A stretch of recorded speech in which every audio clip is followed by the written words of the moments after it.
I need personally, personally, I need episode 3 because I've sucked at love. Like not not wholeheartedly, but in a lot of ways, like I've sucked at it. And most of the time it's because of like baggage and like security issues. And I don't know, that could be just me. So here we are.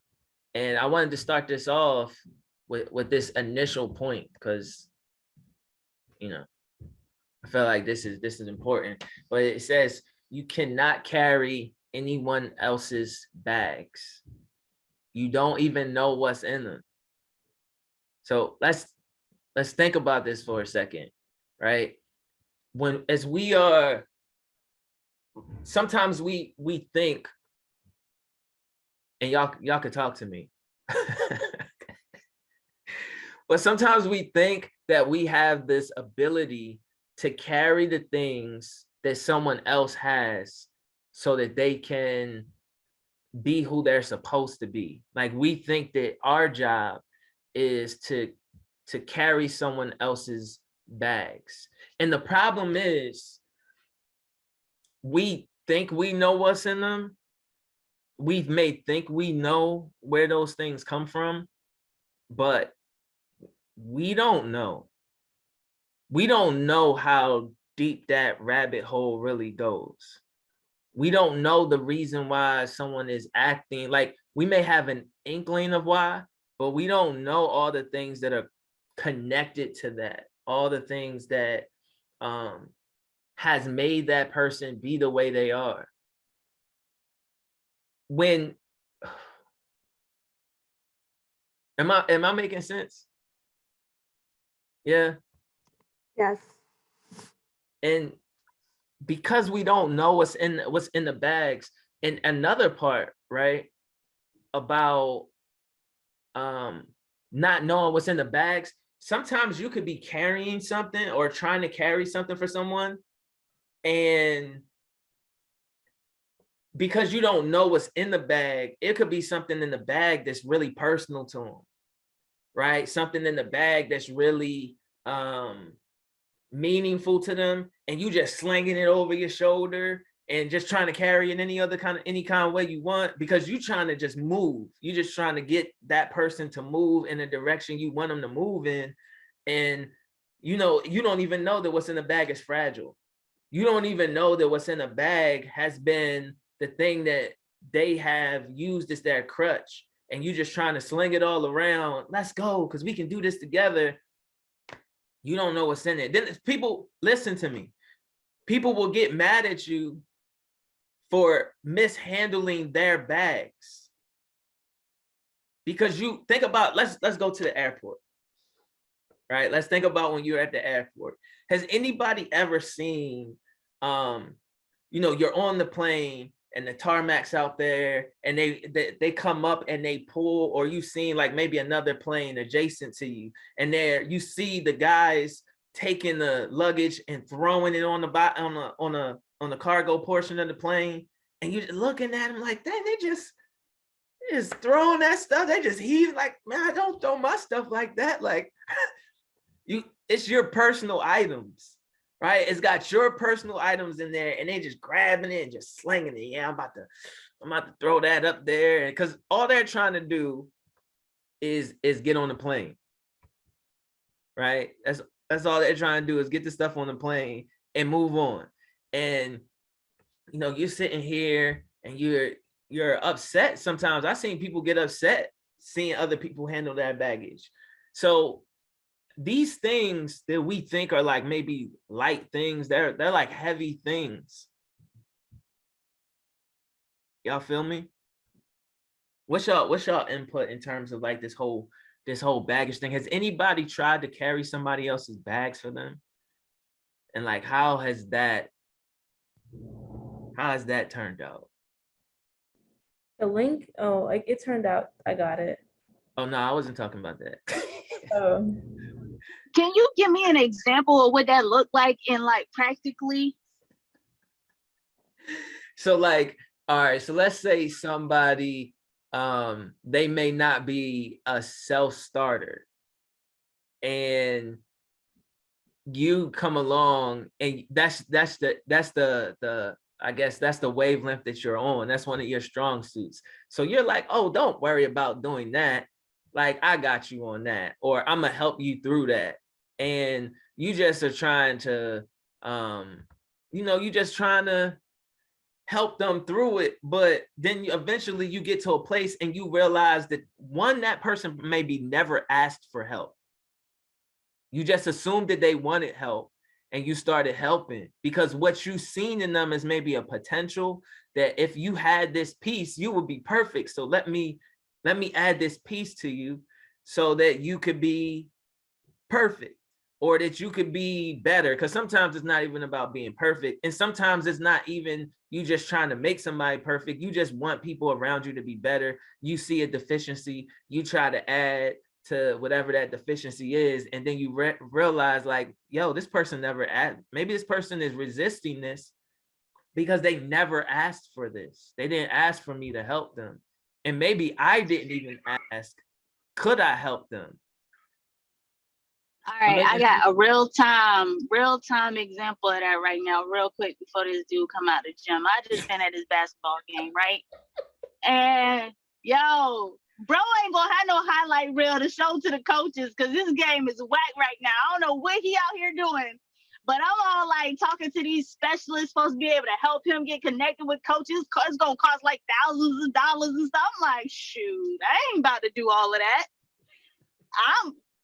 He ain't asked for no help. He asked for all of that, and he ain't out here even making enough. Like, he got like 0 points out here and a bunch of turnovers. He looking worse than daggone your bestie out here with the turnovers. I was like, yo, I ain't carrying this bag. I ain't carrying this bag. It's yours. You can have it. And I'm just gonna be here for this. I'm just gonna be here. I'm just gonna watch it. I'm gonna get me some popcorn and just start laughing at this stuff. I'm gonna be done. And I ain't spending no $1,000 for no poor highlight reels. No, I'm done. I'm over it. She going in. All right. Well, there you go. I saw Brittany say that it's draining. Eleni said that she had a silly example of one. Y'all could go ahead. Talk. It's good. I have an example, but it's literally a bad example. So I used to be an au pair, and on Facebook, we have this group with like 20,000 girls. They're all au pair from Brazil, and we communicate there. And sometimes, I don't know, I'm from São Paulo. If someone is going from here to São Paulo and we want them to take stuff for us to Brazil because it's very expensive to mail. It's very expensive. Yeah. So people ask all the time, oh, take my bag. But I never take anyone's bag because I'm so afraid, because 20,000 people. Imagine, like, could be drugs, could be anything. And then you don't know what is in it. Yes, honey. You don't know what is in it. So whenever you told me, I was like, well, I have a real one. And another example, yes, honey. Yes, and another example that I have is, like, I don't know if you will apply, but it's a real one. Like, for example, my ex-husband, he used to be abusive. And I didn't know in the beginning, but he was extremely mentally and physically abusive too. But at some point, I got to know why he was like that. It was because of his childhood, or, his daddy did this with him, his mother did this with him, for him. So I started like making excuses for myself to protect him, trying to carry his bag. I don't know if this is an example. You're like, spot on. Yeah, so, and then this makes me realize sometimes as you wanted to save people, but you can't. Because if you try to save them to carry their bag, you're going to hurt yourself. Yeah. So, yeah, this is another example that I had. Yeah, no, perfect. That carrying. And it's draining, like Brittany said, it's totally draining. You literally die yourself, you kill yourself, like mentally, spiritually, to save other people. Yeah. And I think one of the things, when you're trying to pick up somebody else's stuff, you're not necessarily, again, you don't know what's in the bag, and you don't know how deep that bag is. And I want you to kind of now take this. Now, of course, we're talking about an abstract concept, but imagine if it was really a literal bag. And what you look at, you may see just little glimpses of things, and you look at it and you perceive that that bag is something that's small, or that it's a bag that you can manage, until you actually start picking it up and you have to move it from one place to another. And that's when the reality, like, whoa, this right here, this is bigger. This is heavier than I thought it was going to be. And I think one of the things that I really want to put onto us is just these two concepts real quick. One, Jesus told us that we couldn't even carry our weight by ourselves.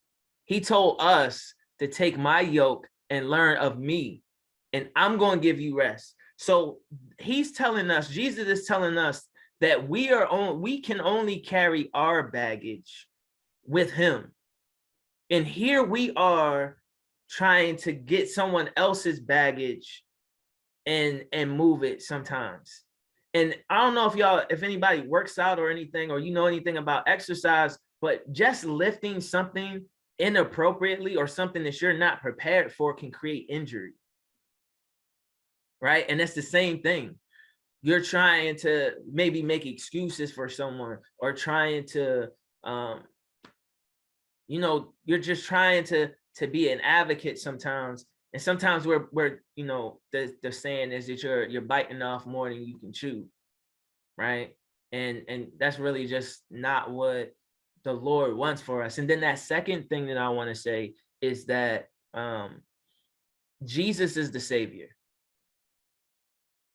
So we're out here essentially trying to save other people. We're called to be like a light to point to him. We're not necessarily the ones that are saving them, right? Jesus has to save us from us, essentially. Like, if you really think about it, the work that Jesus is doing is Jesus is essentially saving us from ourselves. And somehow we get this superhero complex, and we believe that we can help someone else be saved when we couldn't do it for ourselves. And this is one of the reasons, this is one of the things that creates the perpetual baggage, because now you are trying to do something for someone else that you couldn't even do for yourself, right? Let's go back to what we were talking about in James 1. He said that the patience and that the trial is what's going to perfect you, that's what's going to make you whole. So it's not even us picking up the weight and moving it. It's the patience and allowing God to work the impurities out of us that's making us whole. And we have to allow for other people that same process, the time and the patience to let the impurities come up and be expelled so that we can be made whole. I'm making sense? Yeah, you making a lot of sense. I don't know, just like real quick, I don't know why, but I got, because we talking about weights and bags but sometimes it's small, right? Mm-hmm. At least we think it is. Sometimes it's like one of those little velvet black bags full of diamonds, right? Like you think, oh, that should be easy to carry. You got you got some. But it's an anxiety with something so precious. Yeah. You can't ever leave it anywhere. It's gotta always be on you. It's like sometimes we don't understand that it's not even necessarily, it's the responsibility of something that could be so heavy. Yeah. And we think and so it's so nuanced, and it's so many dynamics with other people's baggage, and it's not, it's not always one size fits. It's you shouldn't pick up no bag that ain't yours. Like, I don't care how it look. Like, Max, you should be laying your bag at the feet of Jesus, like you said, and letting them lay their bag down. Right. Yo, and oh my God, like what this is like. Y'all, I'm trying to tell y'all, these concepts are taking and like revolutionizing the way, like, so even as a man, because there's this idea like that the man is supposed to like carry the family, right? And these concepts are like even revolutionizing the way in which you carry the family, because it's not even for you. Like, think about, like, even as a parent, like you can hear Erica talking, or like as a parent, you start thinking that you are supposed to carry your kids' baggage. Man, as a husband, you think you're supposed to carry your kids' baggage. You're supposed to carry your family, your whole family's baggage, and yours. And this is why people get burnt out, because essentially they think that they have to juggle everybody's stuff and keep it all afloat. And that's not really the call. The call is, I need to be here so that when you are going through what you are going through, you have an additional level of support. You have an additional level of comfort, somebody who you can talk through these things with. Like, this is one of the reasons why community is so important. We're learning that part even now, that sometimes, like, I can't go around to each of you and pick your bags up because I want y'all to win. I can't do it. I can't do it. Like, even if I wanted to, I can't do it successfully. All I can do is kind of help you, point you in the direction, give you counsel, pray for you, give you the resources that you need, but it's not my burden. And I think when we understand that other people's burden isn't ours, we could be moved to compassion, but we have to, like, if we're moved to compassion to help someone else with their burden, we have to know who we're directing them to. It's not that I'm directing you to me. It's really that I'm directing you to God, right? Like Brittany said, we're not God. Like, I'm not the one who's going to save you. You not the one who's going to save anybody. It's us directing them to Jesus so that they can be saved. This is why God has to be the center of your relationship. Because if you think that you're going to be with somebody for the rest of your life and nothing else is going to come up, then you are sadly mistaken. If that person is perfect right now, I need y'all to hear this, man. If that person is quote unquote perfect right now, if you think that they're going to be perfect until the time that y'all leave this earth, you are sadly mistaken. Something is going to come up that you're not going to like. Something is going to come up. Life situations may happen. It may be an injury. It may be some kind of loss. It could be any kind of thing that can happen that may, whatever the qualities are in that person that you have right now, they might lose those things or one of those things. What are you going to do? Right? And this is why you need God as the center of the relationship, because if God is the center of the relationship, then he is going to, even when those things come up, remember, we're counting it all joy when we fall into these various temptations, these things that make us want to quit, these things that make us want to throw in the towel, these things that make us want to do whatever it is that's easy. And God's like, and James is telling us, no, let patience have its perfect work. He's telling us there's a perfecting process that's happening when you allow God to actually work with you through the things that are difficult. And it's, are we allowing God that space in our lives to work with not only other people's baggage, but to work with the stuff that we're struggling with within ourselves? If I was to ask, like, you know, what are some things that you are yourself struggling with, or that you wish was, you know, maybe better, or that you may be insecure about? I'm sure people have things on their list, right? I'm sure everyone has something on their list that they can say, man, I wish, like, even those people who seem like they're like super arrogant, you get to know these people, right? Be around sometimes these people like this, and what you'll find out is really they're projecting what they want people to see, but behind the projection, like the real person doesn't feel all of those things that, you know, you may perceive them to be feeling, right? So that's a thing. That's a thing to even to consider. So as anybody else want to say anything else about like just this baggage portion before I move on to the next point? I was going to add on, you know, Erica, when you were talking about picking up even the smallest bags, the diamonds, giving the example of CJ, right? And going back to just the thought of this whole thing is draining, no matter how big or small the bag is. And Anthony, I think you said something earlier about creating injuries, but in relationships, whether it's your family, your friends, your spouse, whoever it is, you're not just creating injuries on the relationship, but on both ends possibly, because it's like basically not staying in your lane, and we're not God, right? And I think there's a fine line of even what we may interpret as, you know, in quote, support. You know, even that is a fine line of, okay, we're almost kind of manipulating a situation or shaping someone. Yeah.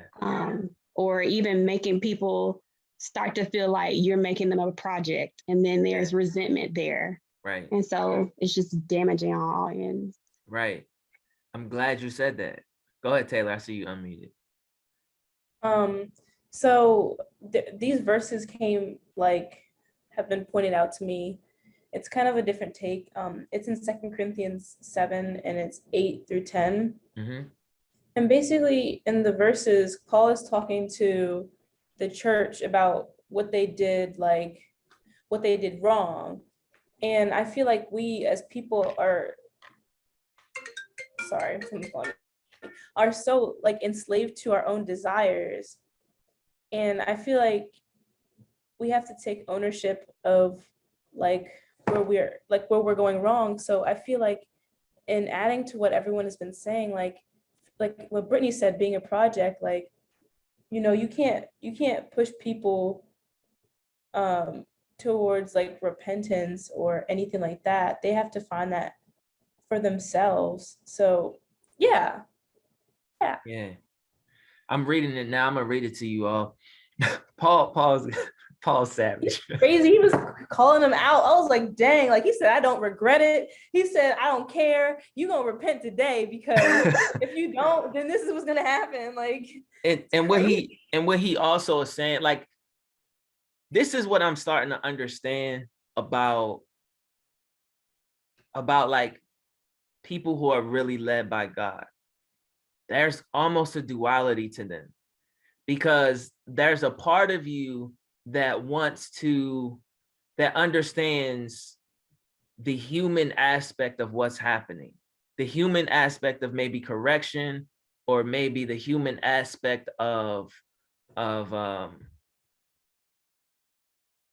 life, or just these facts and hardships.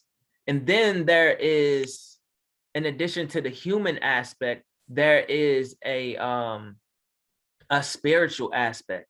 And Paul even talks about within himself, he has to wrestle with that. And when I listen to what Paul is saying, right, even in 2 Corinthians, 7, 8 through 10, like he says this in the ESV, he says, for even if I made you grieve with my letter, talking about 1 Corinthians, though he says, even if I made you grieve with my letter, I do not regret it. And then he says, though I did regret it, for I see that letter grieved you, though only for a while. As it is, I rejoice, not because you were grieved, but because you were grieved into repenting. For you felt a godly grief, so that you suffered no loss through us. So he's like, I was able to hold you accountable. And it's even what we're talking about just now, when we were talking about how we have to handle or how we should go about moving baggage or identifying those things, and how sometimes what you're doing is you're just pointing someone to the cross, because the reality is you could see something all day long, but the person has to see it. We can see flaws. So good. But they have to see it. If they don't see it, there is nothing, like, all you are doing is just, you are wasting time and you are wasting energy because they can't see it. And if they can't see it, then they're not going to be swayed to move in that area in an authentic way. They can't, because it's not even something that they identify as something that needs to change. Like we were talking about how we were talking about this a couple of weeks ago about the changes. It's like a cycle of change. And one of the things, before you even begin changing, there's like a pre-contemplation stage where you don't even see, you're not even in the thought process that you need to change.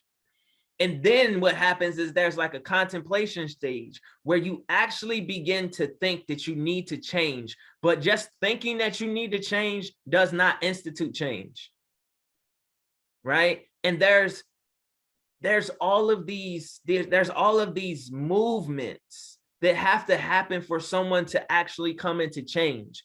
Like someone can be telling you most of the time in pre-contemplation, someone else is telling you, hey, you should change this about, or the way you handle this. But until it becomes a real thing for you, until you are able to, let me say it this way, until we are able to address what is in the bag and why it's in the bag and why we think that we need it to keep carrying it around for us, we're going to keep on going through, or keep on, it's going to stay with us. It's not going to move, because we're going to think that we need it, and we'll keep carrying it around and carrying it around. And what I had to realize, right, is you are the lowest common denominator. It's you. You're the only person that you are with in, all day long. From time you wake up to the time you go to sleep, it's you, right?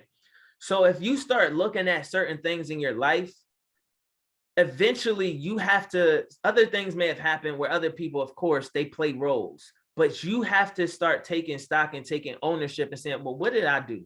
What did I do to contribute to this?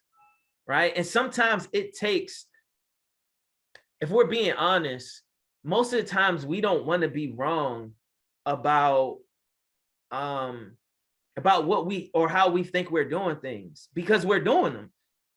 There's nobody that just like is going to think that they're doing something wrong and keep doing it wrong. Like, that's not usually how life works. For some reason, you think that what you're doing is right, but you think that what you're doing is producing positive outcomes, or you probably wouldn't be doing it, or it's helping you to cope, or whatever it is that it's doing. So you're doing it for those purposes. But eventually you start taking stock. And if you can see patterns that happen, okay, if I'm at work and this happens, I usually react this way, and this is a pattern, then now you have to start addressing, all right, so why is this a pattern every time this comes up? Same thing with any kind of interaction. We have to start addressing our patterns, our norms, because it's our norms that are limiting us. And that's the stuff that can't go with us.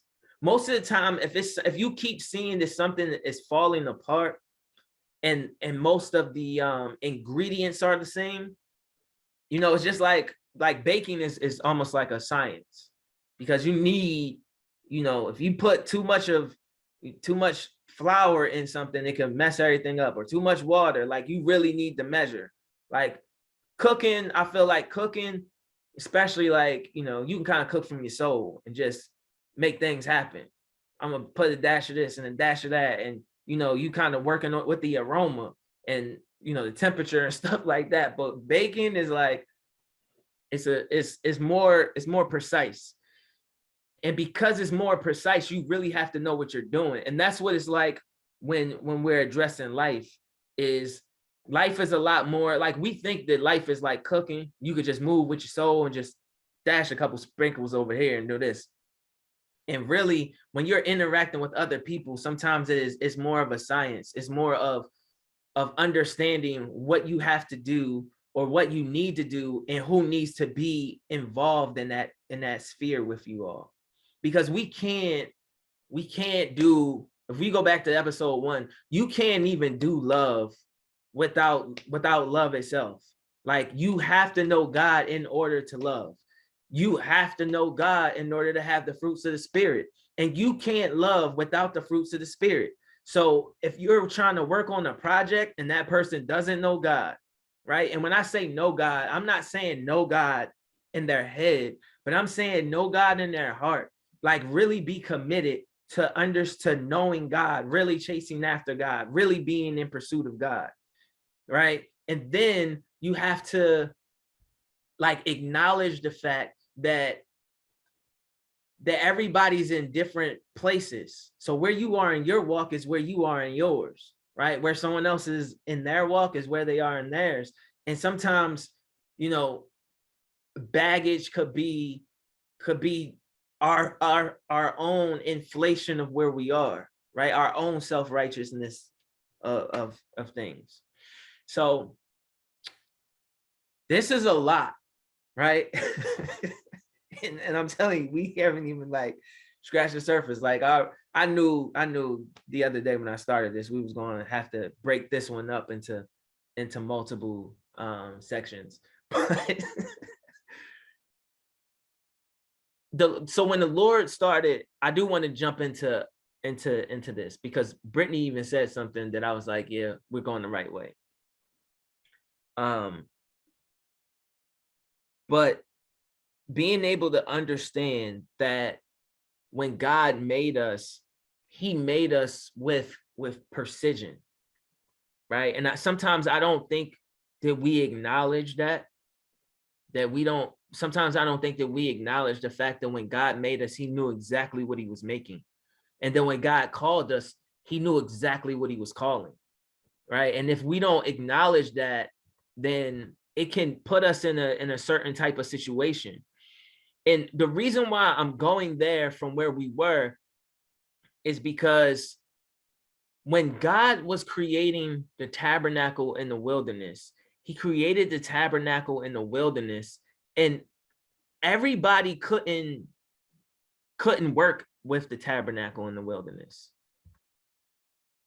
Like, there was only a specific people who could actually work with the tabernacle in the wilderness. And when he built it he gave Moses precise, like, I'm not sure if you read like Exodus or when they're talking about the construction of the tabernacle, but it was precise.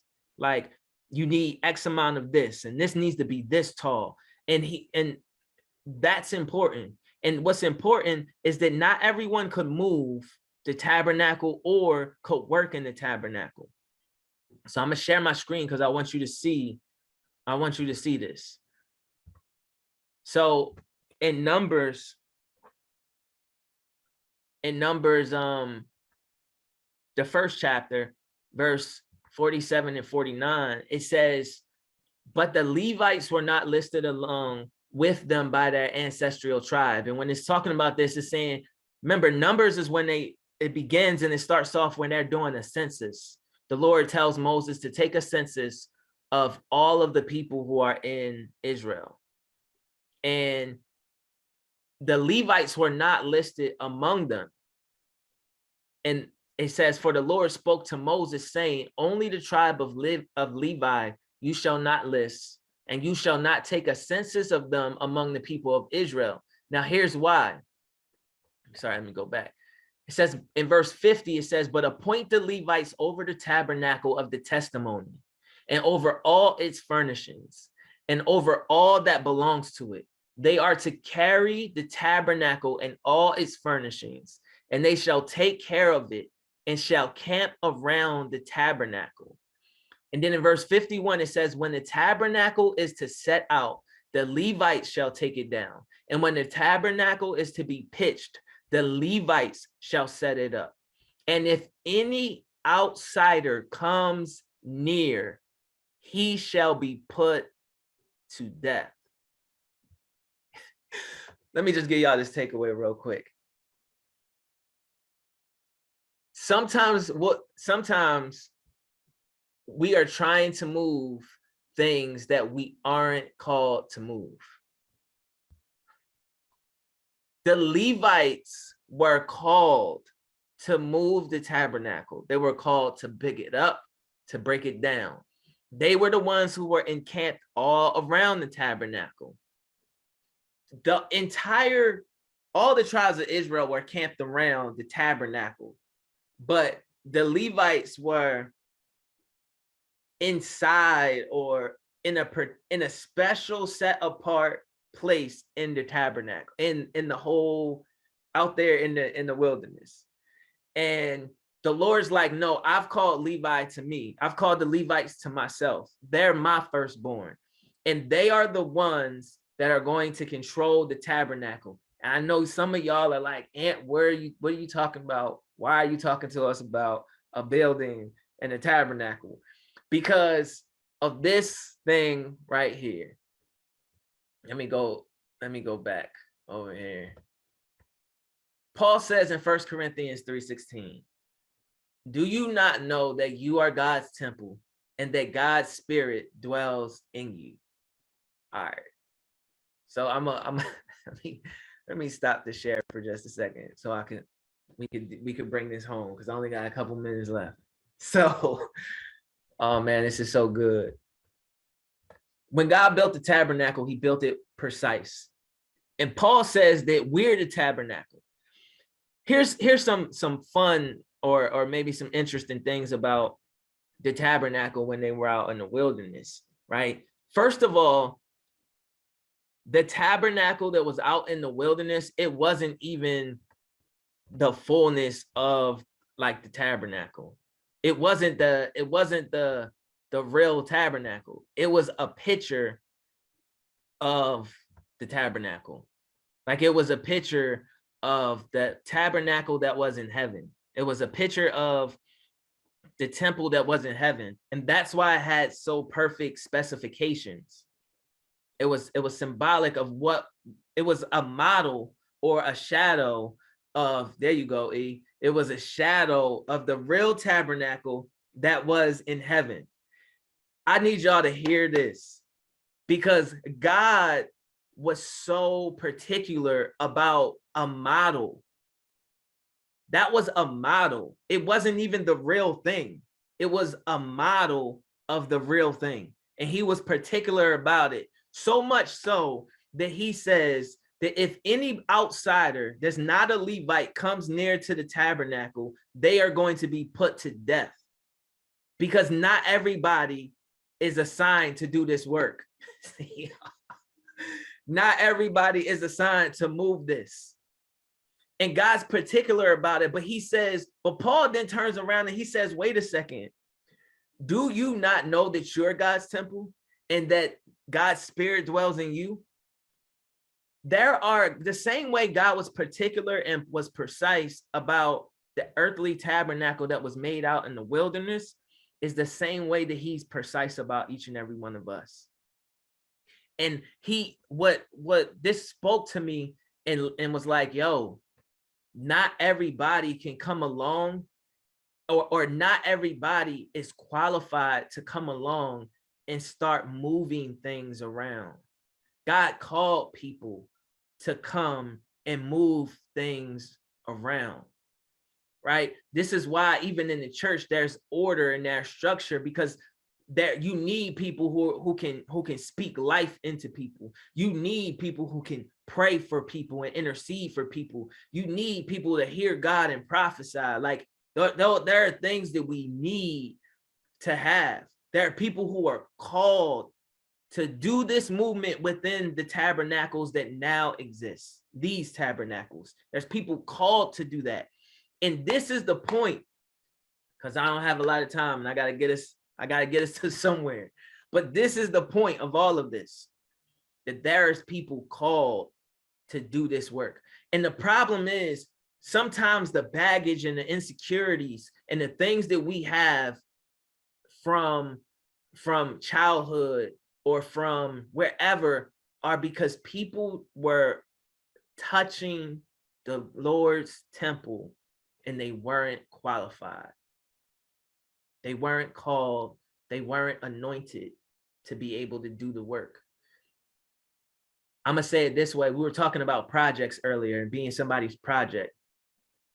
And if you are a product, and this can, I need to say this because I think most of the time when we think about being somebody's project, we're thinking about in romantic relationships, but you could be your parents' project, right? Your parents could be so focused on what they want your outcome to be, or you could be, or you could have experienced something so jarring for you that what it created was an insecurity, or what it created was trauma. And now you don't let people see that, or you don't let people touch that. And you put up all these walls and all these boundaries all around. And it's because these people were not qualified to be able to move you, and we let them because we didn't know any better. We thought maybe even that they had good ideas. And it's not to say that people had bad intentions. I need to say this. It's not to say that someone had bad intentions when they were doing what they were doing. It's did they have God intentions? Because you can have good intentions all day long, but do you have God intentions? Are you these people are the Levites? He set them apart for his own purpose. They were anointed to be able to touch the tabernacle. They were anointed to be able to do the ceremonies. They were anointed to be able to clean the instruments and make sure everything was the way that it needed to be, because they were people that they had direction, because they were called of God. And the point of this is that if you are struggling with like just these concepts of relationship, there are people who are called of God. And you got to be able to know that someone and be able to acknowledge and be able to pray. And what you should be praying for is this person called of God to be in my tabernacle, to be able to help and direct me, right? Think about it. When we, oh man, come on, Jesus. When we are choosing the church, right? You're going, you new in the area and you choosing the church, you going to a church and you trying to see, oh, what is that? What are they talking about? Where are they preaching about? How is the people here, right? Because sometimes you could go to a church and you be like, man, that person is dynamic, but the people, I don't know if I can really get involved with the people, because the people, they may be it's a little iffy. And sometimes you may go to a place and it's like, oh man, the people are great, but man, I feel like I need more word. Or what I'm saying is, when you are choosing a church and you want to hear God, you being selective, and you're seeking after something in your spirit that's connecting you and saying, oh, this is home, right? But when you get that feeling of, oh, this is home, then you are able to settle in a little bit. And you're able to, man, I can receive what's coming from the pulpit. I can receive the people that are all around me. And it's like the same thing, man. They sometimes, like, and you got to understand that there's seasons of your life where you're called to people who are able to speak into your life for that season sometimes, right?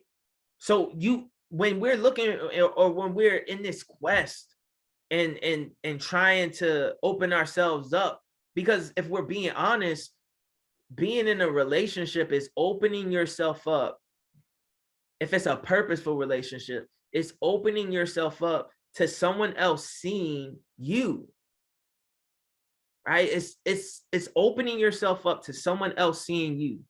And when you recognize that you are the Lord's temple and that not everyone has access, or should have that kind of level of access to you, then it can help you formulate these ideas and move with a different kind of certainty and a different kind of purpose, because then you start identifying, what are you getting ready to add to bring me into worship?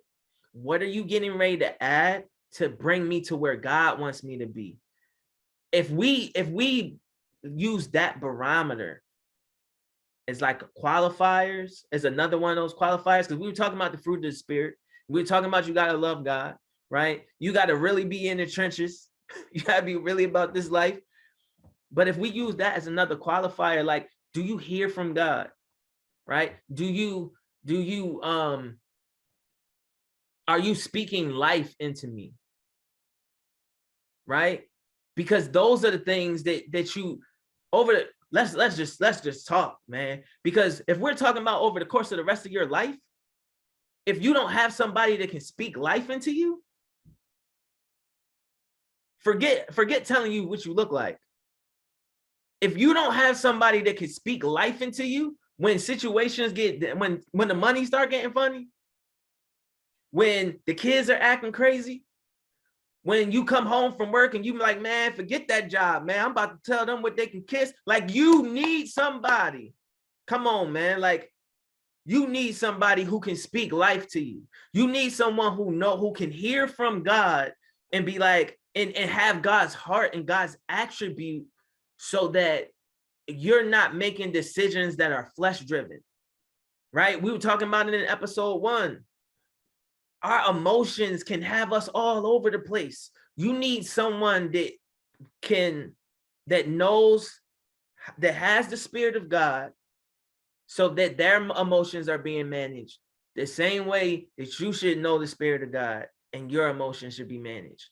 Because that's how you can be able to have a synergy and begin to speak into each other's life, that you can be Levites to one another. Because here's this, you might think that we're just like, oh, so who's the Levites now? Well, the Bible says that we are a chosen priesthood and a royal nation. That's us. We the new Levites. Jesus then called us, and we're the new Levites. We are the ones that have the ability, that are called to be able to speak to tabernacles all around us and to be spoken into. And that's what that synergy is supposed to look like. Because when that's happening, that person will be able to direct you to how you can move your baggage, because they're going to point you to Jesus. They're not going to point you to themselves so that they can move your baggage, right? And that's sometimes what we've done in our immaturity, because we think that, because we want to see people, you might want to just see people go to the next level or prosper or whatever the thing is, but you think that you can pick it up and you can move it out of the way, and you're not even qualified to pick up your own baggage and move it out of the way. You need Jesus for that, the same way that other person needs Jesus for that. And that's why he has to be the center of the relationship, right? I'm making sense? You making so much sense, bro. I had to try to get that out before the shot clock was going down. Man, you talking, you saying something good though, man. Look, I don't know. It's crazy because this very morning, and I don't even know what it had to have been them, but the Holy Spirit. I was thinking about, like, you know how you can have past relationships where that's like no longer existing, but like external relationships related to that relationship still exists. And oh my goodness, I was thinking about it and I was like, they speak so much life into me, right? I was just thinking about how they are really like led by the Spirit, like I can't let them go because of the Spirit of God in them and how it interacts with my spirit. But I was really like contemplating, like, if they asked me the question, like, have I talked to so-and-so, or why don't I talk to so-and-so, what would I say? And I literally was saying, like, the Lord was just downloading that very thing you were saying. Like, ultimately, I can't trust me with me. So I definitely can't trust my heart with somebody else who ain't led by God. At the end of the day, the energy, the spirit, just the vibe, it don't edify me. It don't build me up. And I wish them well and I pray for them, but I can't subject myself to that. And the only reason I'm still like in a mix with you because it's completely different. Like it's completely different. And that's exactly what it is, because we get to making these people idols. Not only are we looking to take their bags, but we expecting them to take ours. Yeah. We not looking to God, we looking for them to fix it. Right. Like they become the person we depending on to make this, you make me happy. Right. I don't even know how to make myself happy. How you gonna make me happy? Right. Like how that work? Like, man. It's so good when you just look at it at a perspective. It ain't even nothing to be upset about. No. It ain't nothing to have hard feelings about. It's just like, I know that in this space, it's not good for me. It doesn't produce good things. It don't build me up. I know that some of the things that you saying don't align with the word of God. So like, I gotta measure everything based on that. Yep. Like some of the things that you say aren't edifying and building up. Like if that's the measuring stick right there. Yeah. If it can't be verified by the word of God and it ain't sitting well with your spirit, then and a young lady told me all the time, if it's dysfunction, if it's chaos, if it's confusion, that ain't of God. Run from that. And that's like the two things. Like, is this a little dysfunctional, a little confusing? What does the word say? Okay, well, I'm gonna holler at you later. You do you, boo. Like, but I'm just saying, like, that's so important because it goes back to what Adam was saying the other day about protecting your heart and protecting your peace. Mm-hmm. And if you're not doing that, you're not in a space even to receive all the revelation that God has for you. Yeah. And man, so that's real good. I just wanted to go ahead and double down on that. I want to go ahead and like place my bet on that right there, because that was good. That was real good. Yeah. It's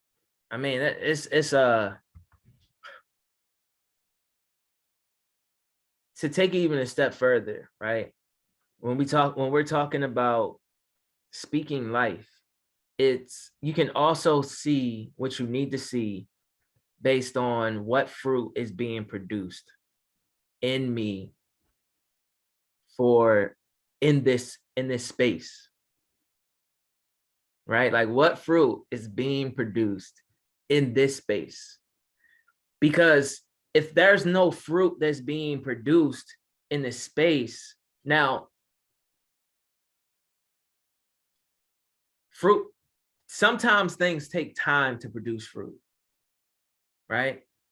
Because I'm trying to give you the fullness of it, because sometimes you might be on the type, you might have a different way where you like, I need immediate fruit, right? And if that's you, that's cool, right? You could be like that. Like, I think at a certain point in my life, I probably was like that. I probably was like, yo, nah, I need to see fruit right now. Day one, where your fruit at? Like, but I'm talking about us producing fruit, like you producing fruit together, because somebody can have fruit on that tree already, and you can have fruit on your tree already.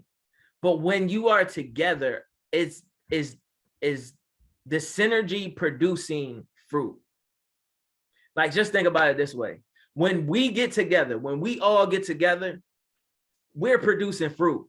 And we start talking, people start saying stuff, and revelation just start bouncing all over the place. We're producing fruit. Even if we don't see the fruit right now, we're speaking the things that are going to produce harvests later.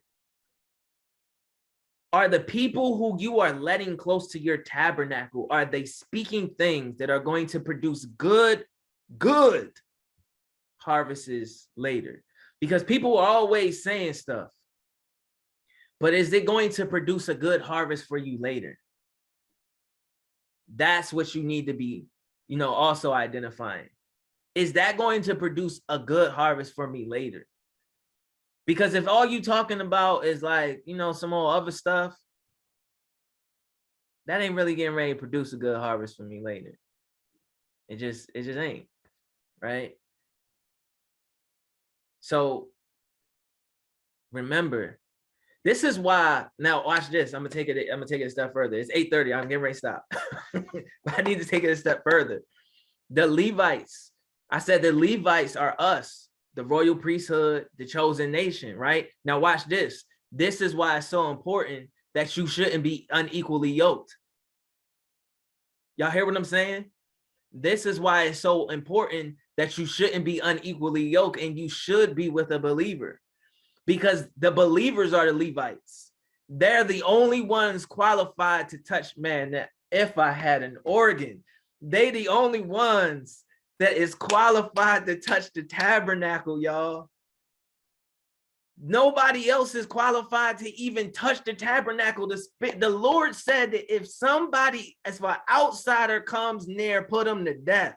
They not even qualified to touch my temple. And when you think about the precision and the mentality that God had when he was building his temple, he was precise about it. He was like, no, you need to build it to these exact specifications. And that's how he looks at us. That's why the Bible talks about how he knows he numbered all the hairs on our head. Like he knows us down to the core.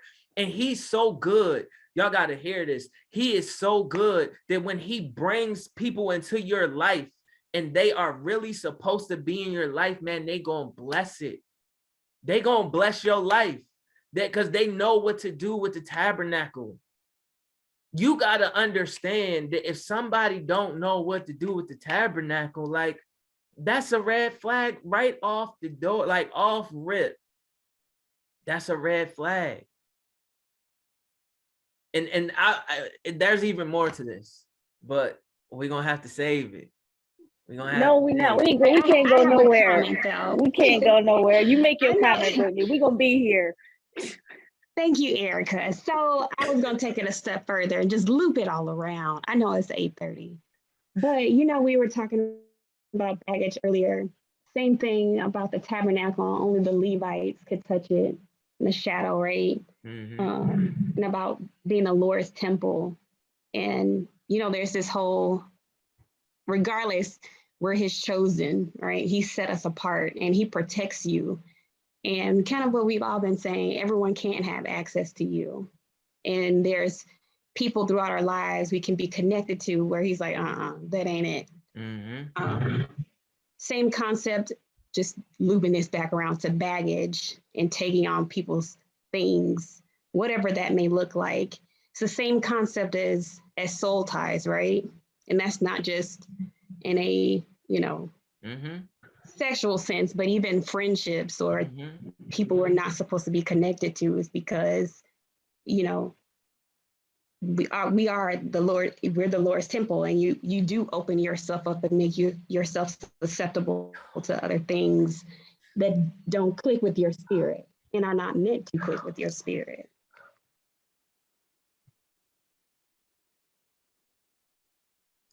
You done? You went on mute. You finished? Good. I didn't feel like she was finished, but I'm gonna let you. I know it was kind of abrupt. It was kind of abrupt, but you know what?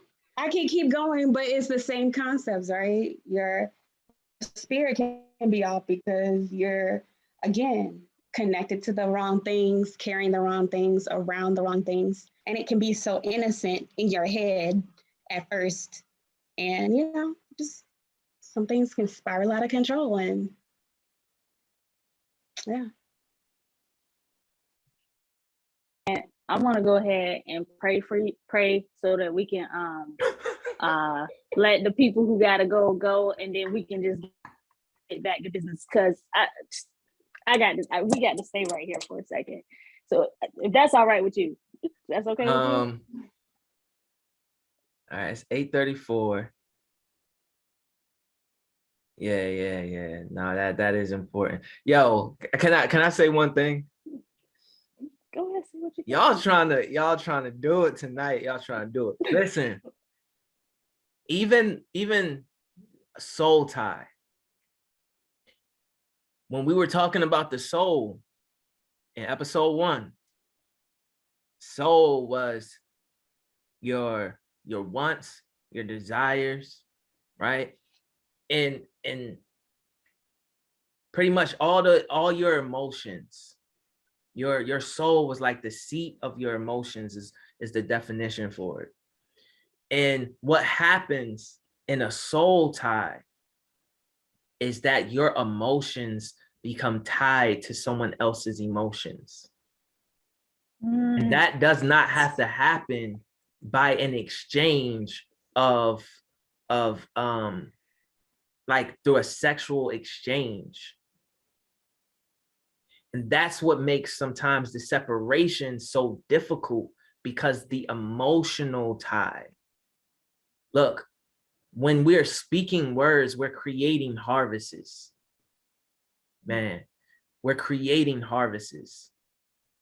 So if you're the words, like if you are experiencing real intimacy with someone else, then the words that you are sowing into one another, like are producing, even are helping the harvest, or the words that you're sowing into one another is one thing, but the emotion connected to the words that you're sowing into one another is actually speeding along, or can be speeding along, the process of the harvest that is coming. Now watch this, because God did that intentionally. Man, y'all gotta hear this. Man, God did that intentionally. That wasn't like an accident. Because when you are in a perfect situation, or you are in the situation you're supposed to be in. We were talking about the boarding pass last week, and we were talking about a reservation. And we were like, as long as you get there, right, when you're supposed to get there, like that seat is, oh my God, this thing's so good. That seat is already, it's already got your name on it. I ain't even gonna say it the other way. We gonna just talk about us right now. That seat already got your name on it. All right. So if that seat already got your name on it, and you're supposed to be in union with someone else, and that other seat already got somebody's name on it, right? And y'all supposed to be speaking life to one another, and y'all supposed to be Levites to one another, then the emotion that's connected, see, the real intimacy is this emotional uncovering, and the emotion connected to the words that you are sowing into one another is actually producing that fruit and producing that harvest at a faster rate. You're literally, the Lord said to Adam and Eve, what? Be fruitful and multiply. That wasn't just talking, oh my God, this is so good. That wasn't even just talking about children. It was talking about the spirit and the fruit of the spirit that's in you. Because if I can hear from God, and you can hear from God, and you can see how to move my tabernacle, and I can see how to move your tabernacle, then I can start speaking life into your tabernacle and keep pointing you to, look, he want to do this with you. He want to do this with you. And I could be praying for you, and I can be interceding for you. And it's going to allow for the seed to quicken. The harvest will quicken even more because of that soul tie. And that, my friends, is like if we learn how to, I'm telling y'all, man, if we learn how to do this the right way, like it is going to bless, it's going to bless our lives. Like, I think one of the reasons why the Lord gives it to me in some ways like this is because some of us need to understand that the same way God was precise with building a tabernacle, he was precise with building you. And he was precise with the people who he called to speak into your life. That even is God's plan and God's grace. I also, man, I just want to stop. I don't know why you want to stop. Like, we got me over here rocking because I don't know whether we're gonna be able to get it all in. Like, we might as well just go. Who got to be somewhere? Who got to do something? Raise your hand. Don't be afraid. Yeah, I'm trying to make sure these people, man, these people gotta go to work tomorrow. Yo, I like, this is just like, yeah. But God is good, and he wants us to know that he's good. Right? He wants us to know that he's good, and he wants us to know that he got us. And if you can't find, and he wants us to know, and he wants us to find security in him. All these things that we've been going over for the last 3 episodes have been pointing us, like, they haven't been pointing. If you realize, we're talking about relationships, but these things have not been pointing us to a person. It's been pointing us to God first. Like, even though we're talking about romantic relationships and things that you need, it's been pointing us to God first. God's like, nah, hold up. I need you to know what love is first. I need you to know that it's me. Let's set the foundation. I need you to know that if this person does not know who I am, then they can't even be qualified to talk about love because they don't know it, right? He said, let's get that out the door, episode 1. Then he turns around in episode 2 and says, well, you also got to have patience for the promise. And this is why you need to have patience for the promise, because that's what's going to make you whole. So you're not waiting for someone to come along and complete you. You are being complete with someone else that is being complete. And now he's telling us in episode 3, when you are whole, then you can actually speak life because you know what life is, because you got a relationship with life. You can actually speak love because you got a relationship with love and you're tied to love. And this, and he's telling us, you got a reservation. You got a reservation. And you just got to trust me with the reservation. This is why I think he's challenging this, because there's so many people who want to be like, who want to just throw their hands up and say, I'm about to be like Paul and just be single. Or and I say it all the time, if that is what the Lord called and put in your heart, man, amen. Run with that. I'm not knocking that at all. But if you are doing that because you are just so defeated with the disappointments of what relationships have not produced for you, I feel like if you are listening to this series, this is, I'm excited because this junk is changing my everything. Like, I'm trying to explain to y'all, I literally last night when the Lord started dropping some of this stuff on me, I had to stop because I realized that I was fighting what he was trying to say, because it was so, I couldn't wrap my brain around it. I couldn't because it was something so, I couldn't conceive it. I didn't even, I'm telling y'all, we still very early in this whole thing. We still very early. And what I love about this series, man, is God did it in an unconventional way for me, because normally I don't get titles until like the word comes, right? And he gave me the titles for these messages before all of this stuff came. He just gave me the titles, like boom, boom, boom, boom, boom. So I already knew. It was like he was preparing me. Like, I just want you to know what type of time that we getting ready to be on. And, you know, now it's making more and more sense to me, is that he was even preparing me. Yo, this is, Sophia, I feel you. Like this, it's a tough pill, but yo, it's beautiful though. Like, it's not the norm, but it's beautiful.